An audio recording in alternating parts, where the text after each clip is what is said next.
You're listening to the Holy Shift Podcast. I'm Scott Neal, your host. This podcast is designed to help change how we see everything.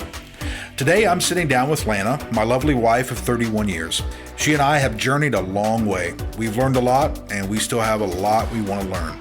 And at least we're learning it together. Lana's not only my wife and best friend, but she's also the mother of our 3 adult children and the grandmother of our 2 perfect grandsons. Lana also is on staff at Forest Park Church, the church we've pastored for nearly 20 years. So sit back, relax, and enjoy our conversation. Well, Lana, it has been several years since you and I have actually sat down together and done a podcast live. I know, it's so great. You know, when you started your podcast, back in 3 years ago. I think it was 2017. I can't even remember. Yeah. It's been so long that you asked me to be your first guest. I was so honored. And now you're in the process of relaunching. Right. And just kind of calling people, interviewing again. And I'm very honored to be your first guest on your relaunch. I'm glad you are. I can't think of a better guest to have in the relaunch of the podcast. I appreciate that. Yeah. I love being here. Well, I'm glad you are. Well, over the last few years, a lot of things have changed in our life and in the life of the world, which we'll get into maybe a little further into today's time. But absolutely, the most beautiful thing that has happened to both of us is that we became grandparents. Yes, we did. Absolutely. How's that been for you? Well, it just is one of those things. People say it is so amazing, and it absolutely is true. I feel like that when Grayson was born in January of 2019, that there was a part of me that needed hope, that needed to believe again. And I absolutely was not prepared for the fact that that baby would bring so much hope. Yeah. Watching Cameron become a mom and watching Bryson become a dad and watching you become a granddaddy and then, you become Poppy, me become Nana, that it just reminded me that there is new life, there's new birth, there's a freshness that babies bring into this world. And it helped me just kind of remember why we do what we do. Yeah. And then, of course, Elliot came along last year in April of 2020, born in the middle of the pandemic. Yeah. I was sitting in the parking lot, Ashlyn having that baby, Josh up there with her, because we were restricted to the one guest. And just waiting out in the parking lot, praying and trusting and believing that everything was going to go okay. And not knowing, but intrinsically feeling that something was wrong and she was having a really hard time. And it was really hard, but he is here and he is so sweet. He is that chunky baby that we post on Facebook all the time. Yeah. And is so happy, and they're doing such a great job. So yes, unequivocally, grandparenting has changed my outlook on everything. Yeah. So you're right. I had no idea how I would feel. I grew up as an only child, as most people who attend Forest Park or at least know a little bit about me. My grandfather died when I was 4. So I just didn't know what to expect with grandkids and grandparents and all of that. And people told me how beautiful it would be. To be honest, I didn't know that I believed it until I saw Grayson and until I saw Elliot. And there was such a warmth that came over me, just to know that our kids were having kids, and today when either of them come to our house and, right now, Grayson runs in and Elliot kind of waddles in. He's walking, and they come up to us or want us to pick him up or anything. It's just it's a joy. Yeah, absolutely. It's a real joy. It's been wonderful. That's been fun. Brand new perspective on so many things as a result of being a grandparent. Yeah. I would agree. One of the reasons that I enjoy interviewing you is because I like to introduce you to new people. A lot of people do not really know you at an intimate level, and I want people to get to know you a little bit better. Okay. So, one of the things that I have always been amazed at when it comes to your abilities is you pick up languages quickly. I remember when you and I first met in college, I was just amazed at how quickly you picked up sign language.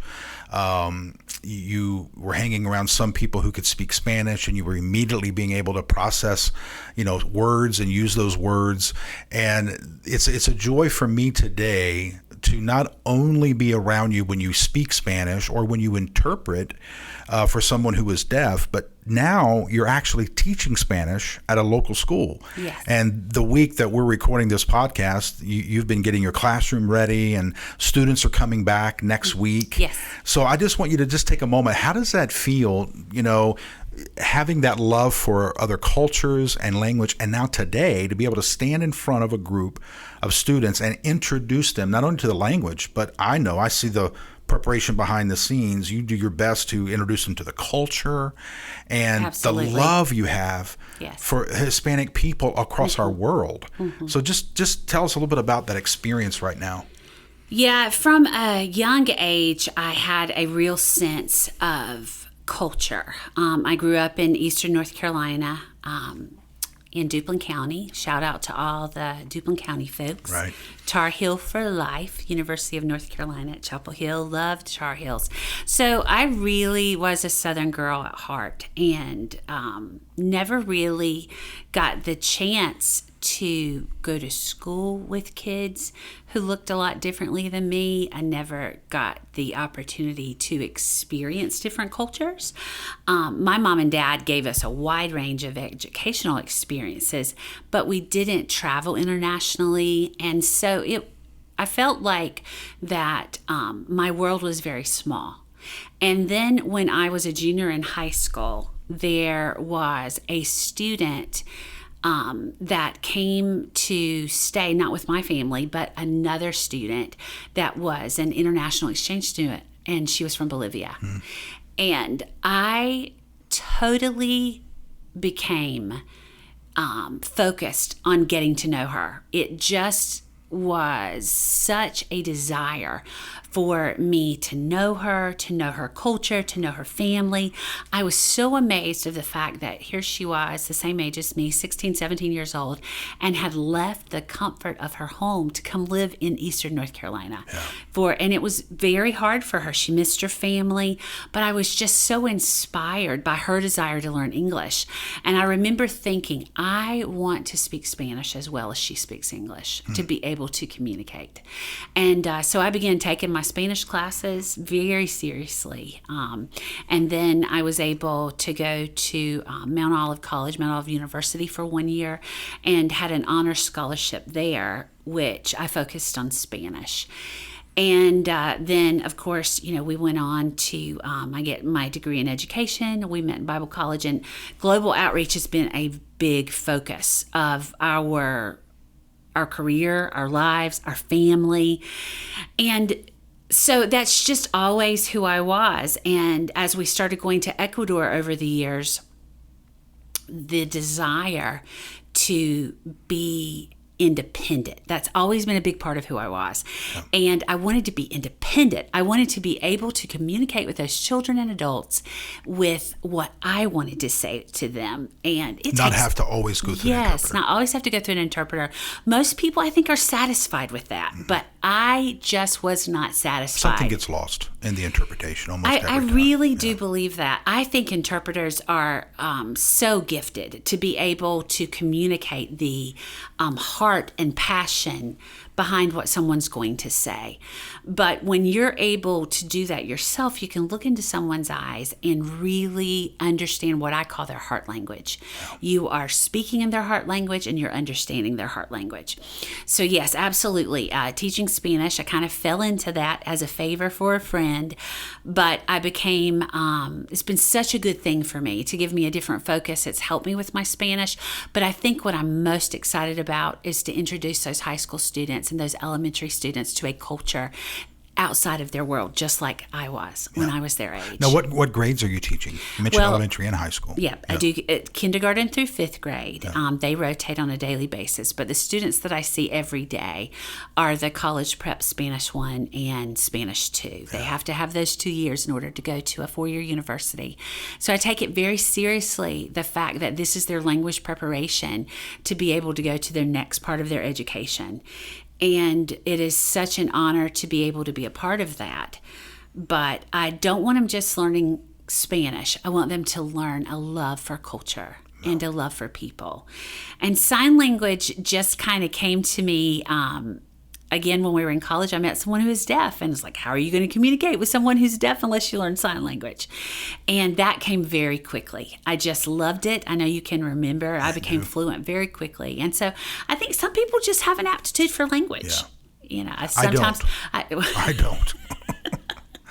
No, you don't. You do very well, though. You have mastered the English language. I try. I mean, you're a great communicator. You know, everybody hears you on Sunday. Sometimes I really mess up the English language, but I do love language, and I love more than the language, the people that it represents. Well, I enjoy standing on the sidelines and just watch you use sign language to communicate, Spanish to communicate.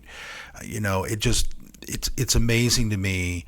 You know, the literally billions of people around our world, and hundreds of millions of them do not speak English, which means if we don't have the ability to speak at least another language, there are hundreds of millions of people that are shut out from the things that we want to say to them and things they want to say to us. What is it like to watch an elementary, student's eyes kind of brighten, or when they get a word and they practice that word and they come in? I mean, that's got to be rewarding to you. What I love about working with elementary age children is that a lot of the biases that get built into them over the years, they almost get jaded. A lot of times with early elementary, you're not seeing any of that. They are just so proud to be able to learn something other than their home language. And so it is very rewarding to see them fall in love, not just with the language, but with the culture. And I know that I have a small part of expanding their world. And again, it's just like with any other skill. There are some, elementary students that they master that very quickly, and some work a little bit harder. But it is just really impactful knowing that I have a small part in the expansion of their global focus. Yeah. I think about sometimes when I'm teaching is that I am teaching future CEOs. I'm teaching future business owners. I am teaching people that are going to need the building block of this language in order to grow in their life, in order to grow in their business, in order to even grow in their faith. As we've seen students who have gone with us to Ecuador, how important that is. So, I mean, it's not just teaching a couple of hours at Albemarle every day. It is knowing that it is as much a part of ministry as it is what I do here. Yeah, that's great. Well, you mentioned a few minutes ago about how, we met in college and got together, and I watched you learn sign language and et cetera. Well, many people may not know, we've literally been together most of our lives. Yes. We met when we were teenagers. Yes. And we celebrated this past June 31 years of marriage, 3 kids and 2 grandkids. Yeah. And I have watched 3 bonus children. That's right, 3 bonus children. I have watched you age gracefully and mature. Well, that's kind to say that. No, most people don't feel like they and what is all of this? I mean, most people don't feel like they age gracefully. So I appreciate what I mean by that is that you have embraced every year. Okay. And you have remained stunningly beautiful to me, and you have embraced maturity and growth and have done everything you can to reach your full potential in each decade. I have tried. That's what I mean. Yeah. And so I've watched you age gracefully and mature into an exceptional leader and a mentor for others. Thank and you. I know you see the world differently today than you did 3 decades ago. Absolutely. When you and I began our journey together. So this is a huge question, but I'd love for the audience. I can feel it. Yeah, I can feel it's going to be huge. I'd love for the audience to be able to peer a little bit into your into your mind, into your heart. So it's just really, it's a big question, but it's just one. I'd like to know what has shifted for you. What is different about how you see yourself and how you see people today than you did then? Because I remember when we got together, both of us saw the world similarly. You know, we were in the same kind of culture. And to be honest, we both wanted to go and change the whole world and, you know, make a splash that would be felt, you know, everywhere. We still have a desire to make a difference in people's lives and change. But obviously, you know, when you're in your 50s versus when you're 19 and 20. But I'd like for people to hear your perspective on just one. I mean, you could give many, but just one major shift that has happened in the way you think and see yourself and see other people today. That is a huge question, especially when you're talking about the fact that, like you said, we were so young. Yeah. When we first met, 31 years married. That's a long time. It is. That is a long time. And I would say, you know, to think about the thing that has shifted the most, I don't know so much if it is as a shift, but it's what you said, that as you grow older and you mature and you see the world differently and your world expands and grows, that you understand that there are things that are much deeper than what you see on the surface. I think that's probably something that I have had to, you know, come face to face with and understand that what we see from one another, myself, humanity as a whole, is just what's on the surface. People only see what they want you to see, what they allow you to see. And I think when I was in my early 20s and, you know, when we first got married, that I believed everything that was right on the surface. And I believed that was actually who people were, what their dreams were, what their desires were. Whatever they said to me face to face, I believed that that is exactly how it was. You took people at face value. Yes. And what maturity has taught me is that they were not saying something to me that wasn't true. Because 9 times out of 10, that's exactly what they wanted to believe for themselves. They wanted to believe that they were who that person was, that they were showing in order to be, we do whatever we can do to be accepted. You know, that's one of the things that humans want, is to be accepted and to be loved. That's the bottom line. So are you saying that not, because I have and you know, I think anybody who knows me, and I even preached on this past Sunday, I've always had somewhat of a cynical attitude about people. And that's been very difficult for me. I know it has. It has caused a real clash, right, I think, in a lot of ways in our marriage, because I didn't look at people through a cynical lens. Right. I didn't look at people as if there were 3 sides to a story. I looked at people as this is the story. Right. And then I had to realize that a lot of times that wasn't the story. But you don't see it coming, even the somewhat of a mask that they wore or a presentation they gave that wasn't necessarily completely authentic. You still don't see that coming from a really bad place. You really think that it's coming from their wounds, or it's coming from maybe they just don't know how to behave in a particular environment, where I would judge them as just being a hypocrite. Right. Or judge them as being a liar. Yeah, you still don't see that about people. No, I have a really hard time labeling anything. I think that when you label people, you reduce them, and it does make me emotional, because when you label somebody, you immediately reduce them to the content of the label. Yeah.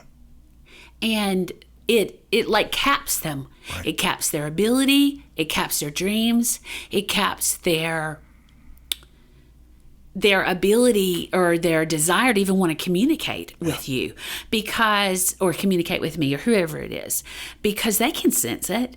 People know when you're being real. People know when they're being used. And to label someone as being inauthentic or label them as being fake or being, that's a harsh label. And they're going to carry that label, even if they never hear you say it. Right. They're going to carry that label based on the fact that someone has labeled them that way. Yeah. And so every other person that has ever heard that label about them, that's the first filter. They've got to go through the filter. I think that we damage one another by doing that. We do. And unfortunately, I've learned that the hard way. I wish that I would have seen people more like you saw them. I've learned now in my life, and some of this came out even this past Sunday in the message series we were in, my judgment of people, labeling of people, I thought it was about them, but it was about me. Yeah. I was a wounded person. I was afraid of being hurt. Yeah.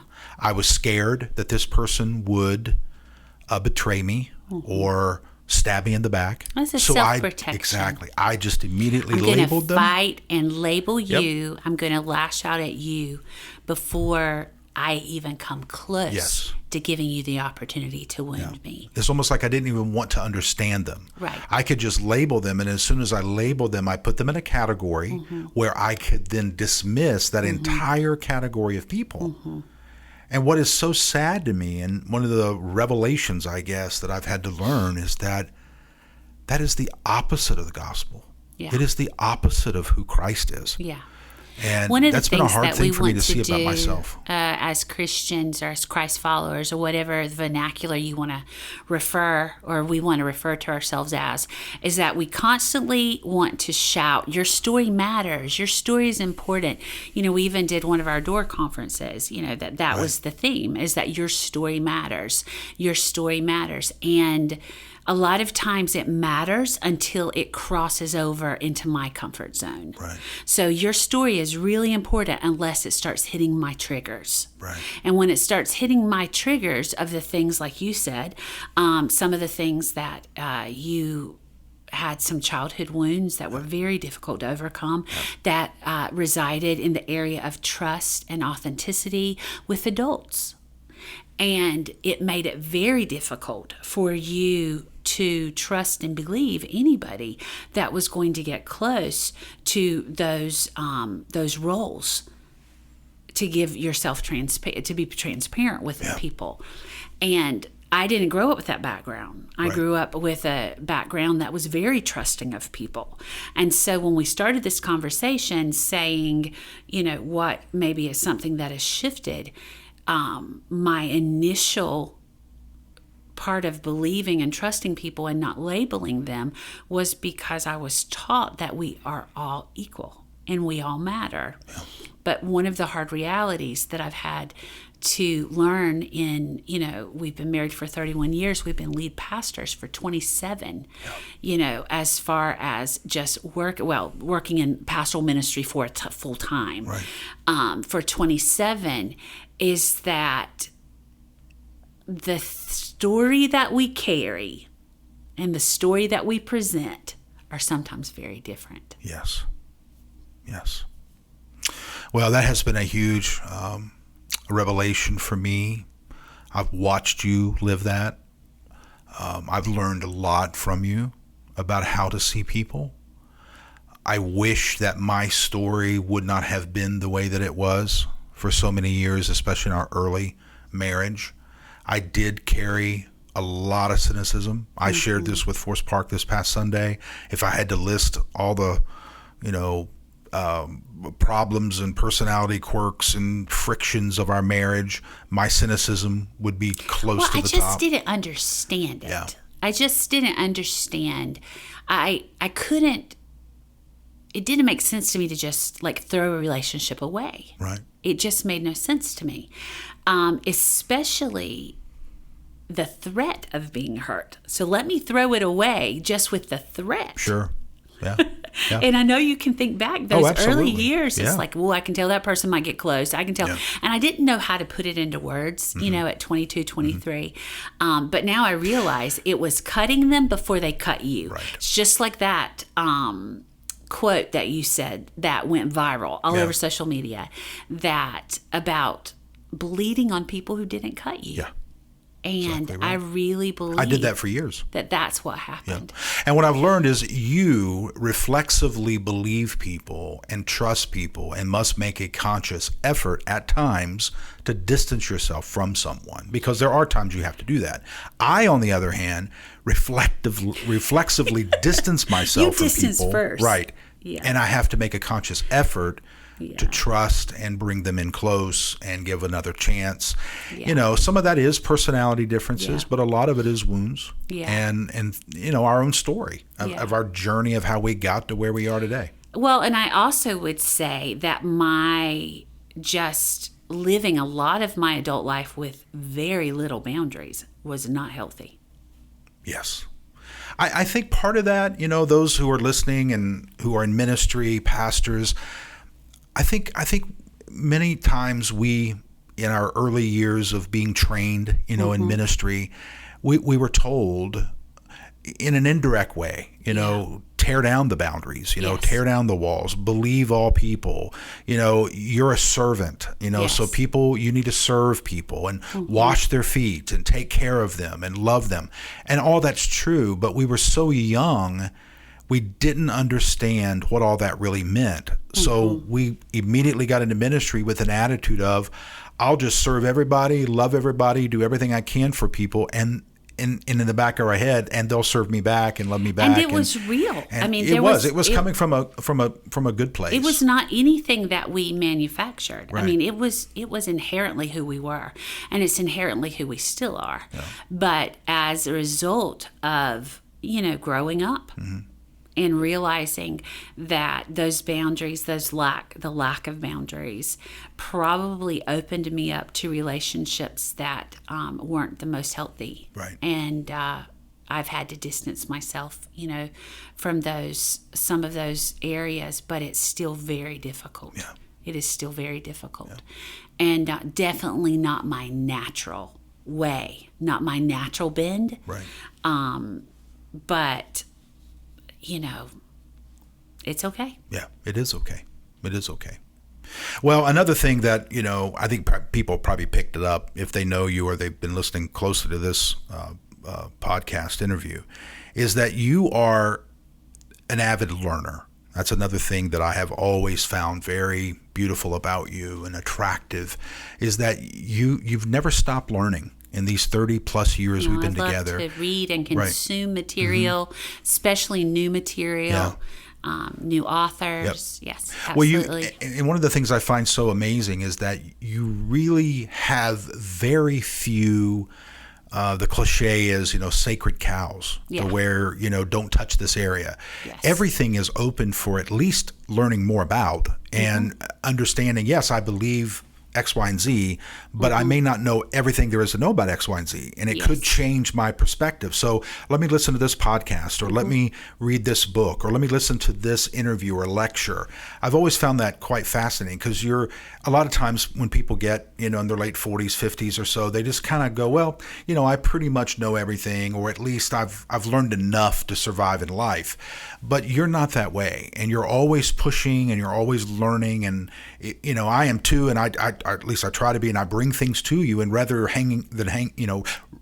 than hanging it up, you unpack it and you really pay attention to it. So I said all that to get to this point. What is something that you're currently learning? What is something that's kind of pushing you right now and that you're exploring a little bit? Do you find a certain passion maybe toward a particular podcast subject or a book or something that really grabs you today and pulls you in? Yeah, that's easy. I am completely fascinated by the deconstruction of the church conversation. Yeah. I never thought I would really see us here. having these kinds of conversation about the church. Is the church in the United States needed? Is the global church needed? Is church going to look different, in 5 to 10 years? Is there even going to be a corporate church? Did I ever need a corporate church? What did the church in the New Testament look like? So that is where my brain is right now. And so just kind of, and again, it's one of those things that I really appreciate what you said, that because a lot of people aren't going to touch that area, especially in full-time ministry, because of the fact that it could really shake your entire career and shake your faith and shake who you are. Everything you've given your life to. But I didn't give my life to the church. I didn't give my life to ministry. I gave my life to Jesus. Yeah. I gave my life to a relationship. And I gave my life to making Jesus relevant and real to the lives of boys and girls, and the lives of boys and girls and their families. Because I grew up with a relationship with Jesus as a very positive place, and as a place that there was hope. And I guess that's the best way to describe it, is that when you feel as if there is nothing else to do, there's nowhere else to turn, there's nobody, like you were saying, that you really trust, there is a way to get quiet and just pray and meditate, or whatever it is that you do to find that, and realize that a relationship with Jesus is real. I don't know else how to say it other than it's real, and it brings hope. It's not just this mystical being, that there is a sense of absolute groundedness. And I think that's sometimes where that church deconstruction, it can kind of go to a place that God is a mystical feature, that is kind of floating in and out of your life and helping you to be a strong, good, moral person, and making decisions, that are for the good of humanity. And it can become a little bit more on fighting than it is in reconciliation. And I don't want to be a part of that. So I want to be a part of reconciliation. Yeah. I want to be a part of being united. Right. And so that's just been really interesting. What is one, with the podcasts you've heard, articles you've read, books you've read, what is one area you think, and I'm kind of asking you to predict a little bit, but what do you predict will be different as a result of the pandemic and as a result of the deconstruction movement and all these conversations, which a lot of these conversations I think are healthy. I think they're very healthy. There needed to be some questions raised. We went through a period of time in our nation, in the religious community, where if you stood on the stage, you were automatically authority. Whatever you said was true. And we've unfortunately seen a lot of scandals and a lot of liars with a microphone. Absolutely. So the younger generation, because of just the there's a immersion of education true and cynicism knowledge. that actually, I don't know if cynicism is the word, but certainly it's okay to look at pastoral ministry, to look at the global church, certainly look at the church that's on TV in the United States, Right. and look at it with a critical eye. Right. I think that is very healthy. So what's a positive thing you think it will come out of this? Well, for one, I think it's got people asking questions of leadership. Yeah. And those questions were always okay to ask. Yeah. And so many of the religious leaders, I'm not going to say globally, because the church looks very different globally than it does in the United States, but certainly in our country, they needed to be questioned. Yeah. They needed, I always tell folks, we are very much a small sphere in this specter, but I want people to ask us questions. Sure. I want them to feel like there is not one question that's off limits, because it's not. Right. That I want them to feel as if they can ask about anything that they've seen or done. Well, historically in the American church, if you were the one holding the microphone, most people sitting in the audience didn't feel as if they had the right, that they could achieve that level of being able to ask questions. But you know what? We are all equal when it comes back to what we were saying at the beginning of the conversation. And so that's one thing I think is really positive, is that religious leadership has had to answer about some very specific questions.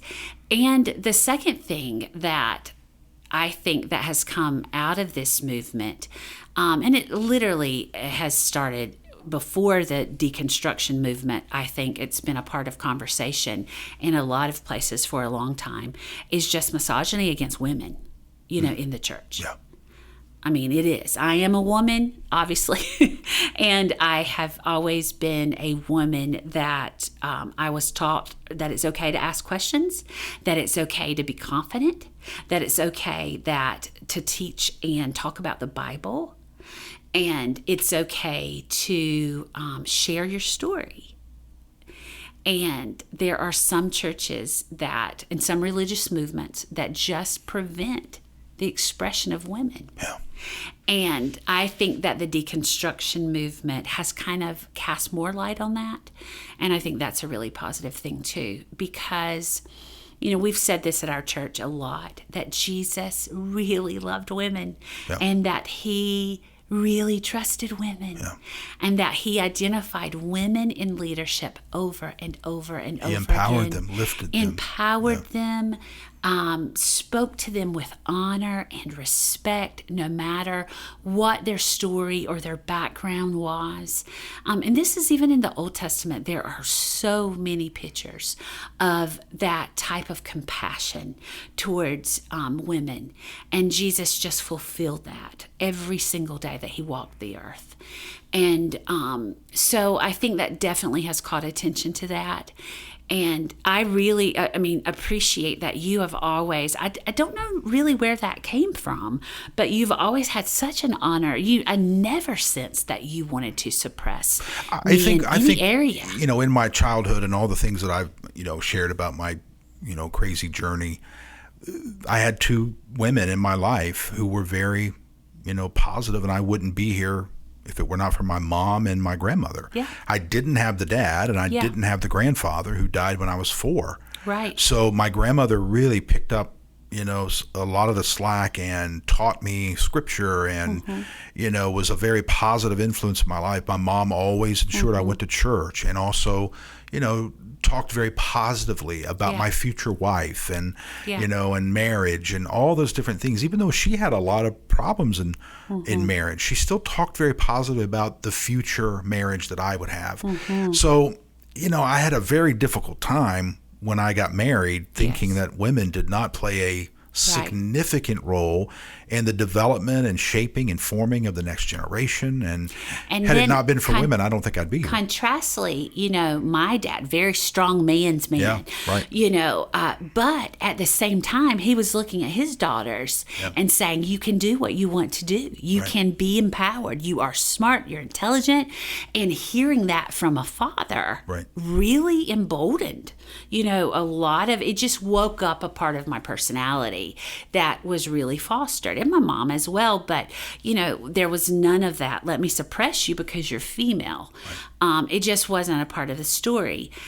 The other part that I feel like we can't talk about this without identifying as well, that part of the reason why I've been able to accomplish and do the things that I've been able to accomplish and do was because you were not intimidated, by a strong female.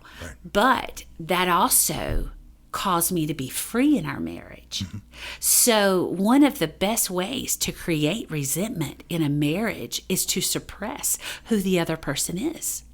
And trying to conform them into being what you think they should be. And then when you throw in the Bible and say, this is what the Bible says you should be, when it's very different than what their natural gifts and talents are, you are creating a disaster. And how many Christian, per se, marriages do we know pastors and pastors' wives that have been torn apart by that very thing. Yeah. Is that either the wife was not being liberated to be able to be who she was and operate in her gifts and talents, or she was suppressing her husband and preventing him from being able to grow and thrive in his ministry. And I think that's why 50% of, statistics, in the first marriage, more than 50% end in divorce. And it is the exact same way in people who call themselves Christ followers. Yeah. Well, I certainly brought a lot of stress and a lot of confusion, no doubt, to our early marriage. Well, I don't want you to beat yourself up about no, that I too don't. much. That's just part of my story. That's my natural. I don't now. That's my protection of you. Yeah, so I'm sorry. I don't now. I interrupted I'm just your saying. podcast, but don't do it. Yeah. Well, I'm just saying that I did that, but one of the things that I did, I think, reasonably well, and some of it was just because I knew that you had these abilities, talents, and skills, and if I would have even attempted really to suppress those things, we would not be together today, because it would have stifled you, and it would have really drained every bit of joy in life out. Yeah. And in some ways, it was an accident that I did it, but hey, we're still together. So. Yeah, I don't know that I would say we wouldn't be together. But I definitely would not be the person that I am today. Yeah. I mean, I think I was committed, and I don't know that I would have walked away. But I definitely wouldn't be happy. I definitely wouldn't have been fulfilled. I wouldn't have been able to have, essentially 3 careers. Right. Yeah. The Lord has opened amazing doors for me. Sure. And I've been able to walk through just, that desire to learn and grow. Yeah. I never would have felt that freedom to do that. So I feel very appreciative of that. And I don't take it lightly. And I know that's a part that I always want to esteem, the importance of mutual respect. Yeah. Not just, being a domineering husband over a submissive wife, or a mean, rude, unsatisfied wife who makes her husband's life torture. Right. Neither of those are honorable. Right. So there is, when you come to it again, I guess this has been just what we are going to be the theme of this podcast, that mutual respect for another person, who they are, what they bring to the table, and not label them as someone who we think they should be, but stop long enough to listen in who they really are. Right. And know what their needs are. Listen to them long enough to know what their needs are. Because it takes being quiet and listening to their needs. Yeah. Listening, giving them enough confidence to be able to express what they need. And being honest about it. That's another thing I think that's been difficult for me, is to just be very honest. Not about, my story, not about who we are, what we've accomplished, but just to know that it's okay for another person to carry my pain. Yeah. I think the fact of my role as a pastor, being in full-time ministry, in pastoral ministry, I have wanted to protect people from that. And there's been a couple of times that, I've tried to be a little transparent and kind of got my hand slapped, as you could say. And because a lot of times people don't want to know that their pastors are hurting. True. And it disrupts their world. Yeah. I feel like if I had done that earlier on, it wouldn't be such a disruption in some people's world. But, you live and learn. Yeah. Well, I have to ask this question because, obviously for the last, 2 years, we've been surrounded by the pandemic and the good, the bad, the ugly of the whole thing. Yeah. Disruptions like these come once in life. I hope only once in life. Yeah. We can only pray. Yeah, we can only pray and hope. They uncover some good things, and they uncover some not so good things. Mm-hmm. What do you wish you would have known prior to the pandemic that you now know? If you could go back and go, boy, I wish I'd have known that before this whole thing took off, what would you say? I wish that it had not taken me so long to understand the value of real what I call destiny friends. I think I've always known, I mean, I championed friendship, a champion relationship. When we first got into ministry, I remember a lady that had been pastoring, she and her husband pastoring for like 20 years. And I mean, I think we were at our first church way before we came to Forest Park. And she said, you're just going to have to learn that it's just you and your husband. And you're not going to be able to trust anybody. You're not going to be able to have friendships. You're just going to be, and it's going to be okay. And I remember listening to her being very respectful to what she was saying, thanking her for her investment, thanking her for speaking into my life. But when I walked away from her, my first thought was, I refuse to live my life without friends. Yeah. I refuse. And I've tried to maintain that mantra through everything, through all of these years of ministry. But it took being isolated from those destiny friends all of those months and not being able to put my hand on them, not being able to touch them, not being able to be with it, not being able to feel their heartbeat. Now, of course, we did everything through texting, through virtual. Right. I started a virtual connect group, for women and men, anybody who just needed to talk, and it had more than 100 people and we were getting on every single day. But those were people that there was still a part of me that wanted to minister, that wanted to meet people where they were. What I realized during the pandemic is that it was okay to let people love me. Yeah. I don't think I ever realized it until then. It was one of the darkest years of my life, 2020, without a doubt. I experienced pain and disappointment and panic attacks that I had never experienced. But there were people that gathered around my heart and literally put the Band-Aids on it. Yep. And I survived it because of those people. Yep. And it took the pandemic for me to realize who they were. Yep. I thought I knew, but it took the pandemic for me to realize that. Yep. So true. Well, let's wrap up our time on a real positive note. Yeah. Okay.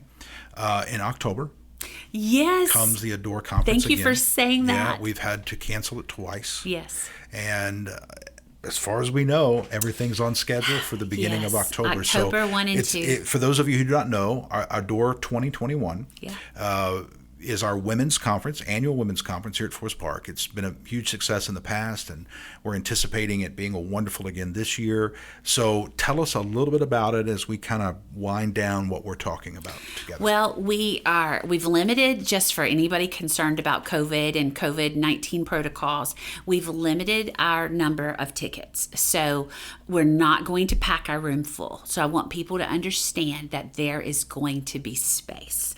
So that's the first thing. We will take all of the precautions. We are very concerned about making sure that we are not an incubus of spreading COVID. So we're going to do the very best that we can as far as that goes. Secondly, is that the theme of the Adore Conference is I Am Here. And where that kind of came from was the fact that we survived 2020. There are a lot of people that did not. There are people that lost their family members. They lost relationships. They lost so much loss. I can't even describe all the loss that came as a result of COVID. But there are people that are going to be gathering for those 2 days, and they are still alive. They are still breathing. And I think it's important for us to gather just for that concentrated focus to say, we made it through this. Yeah.